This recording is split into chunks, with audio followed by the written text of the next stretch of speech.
how I feel being able to walk these steps is a sense of Christ being with me, and as an educator to be able to give me the opportunity to be able to live what I teach. Anyone can teach a history class, anyone can teach math, but with my theology class, I always tell my students, there's only so much I can teach you, but a lot of it's you living it out. So I've been recording a lot, I've been giving my little, not showing my face, but just showing little videos, and so hoping when they see it, they feel that they're there, and they're able to see the beauty of the Catholic Church. Sometimes we focus so much on the negativity, but what I see here is this beauty of the Catholic Church, again, the universal church. So I feel very, very, very blessed to be able to walk this and be able to bring that back to my students. Just going into St. Peter's it's such a different feeling with him gone now, and it's a blessing and it's kind of saddening, but you'd still feel his presence here. I thought I was coming for a canonization, but that morning when we found out that Francis had passed away, I guess I was coming to say goodbye to a friend that I met in Washington, D.C., and now it had a special meaning. I was surprised to see that they changed the canonization, but yeah, for me it was kind of beautiful to see that. For me it made the moment feel even more important.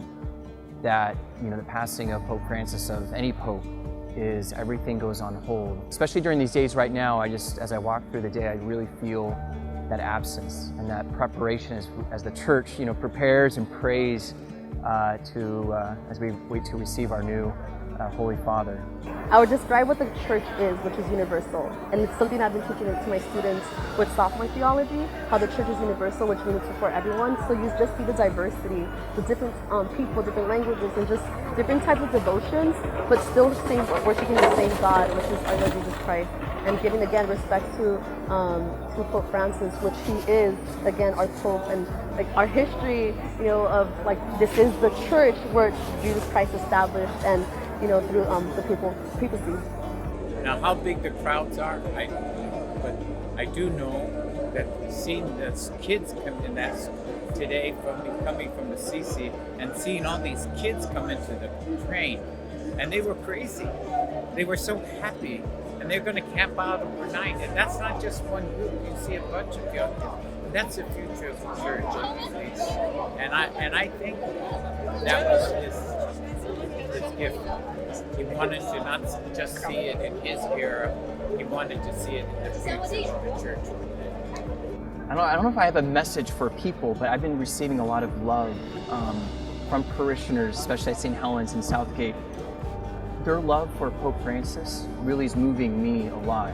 They're sending me messages about we miss him, and for me to be here, some people in Los Angeles have helped me to enter more deeply into this moment, and to feel, not just personally, but also to feel with the church what this means. So I feel like I've kind of brought literally some of these prayers. People said, when you're going to go to Mass, pray for Los Angeles, And so these are things that I've been doing. So yeah, I think just my message would be just to pray and to hope. For me, it's all about the tradition, knowing that this goes all the way to St. Peter, all the history, all the thousands of years, and brings us all together. God's timing is perfect, and He's in control. When you really surrender yourself to His will and you walk with Him, and I am a Martha, and sometimes I have to be called to be a Mary, and I feel like this trip I was called to be a Mary, and just sit at the feet of Jesus and say, okay, here I am. And He has been able to speak to me throughout this trip in so many different ways. So I want to bring that back to my students as a testimony.